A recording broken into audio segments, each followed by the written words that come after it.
এসো এসো চলে আসো।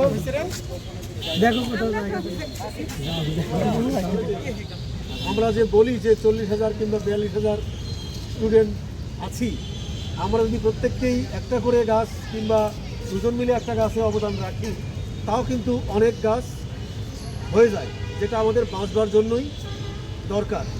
শুধু আমরা নই, অন্যান্য প্রাণীরও, তাই তো? তো সেই প্রত্যাশাকে সামনে রেখেই আজকে আমরা এই চারা বিতরণ করব। কারণ দেশটা তো শুধুই শাকিলের কিংবা মামুনের কিংবা আমাদের আতিকের নয়, আমাদের সবাইকে মিলেই চেষ্টা করতে হবে আমাদের দেশটাকে, আমাদের পৃথিবীকে বাসযোগ্য রাখবার। আজকের এই কর্মসূচির জন্য আমরা আল্লাহর কাছে দোয়া চাইব যেন আমাদের এই কর্মসূচিটা সফল হয়। আর তোমরা যারা এক একটা গাছের চারা নিয়ে যাবা, তোমরা চাইলে নিজ তোমার যে বাড়ি সেখানেও লাগাতে পারো। তুমি যদি মনে করো যারা হোস্টেলে আছো হোস্টেলে লাগাবা, সেটাও পারো।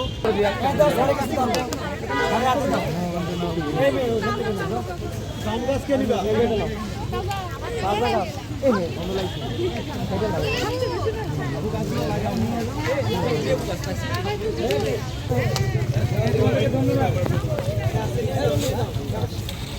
চেয়ারম্যান জনাব তারেক রহমান নির্বাচনী ইশতেহারে বলেছিলেন বিএনপি সরকারের ক্ষমতায় আসলে 5 বছরে 25 কোটি বৃক্ষরোপণ কর্মসূচি করবেন, বাংলাদেশকে একটি সবুজায়ন দেশ হিসেবে পরিণত করবেন।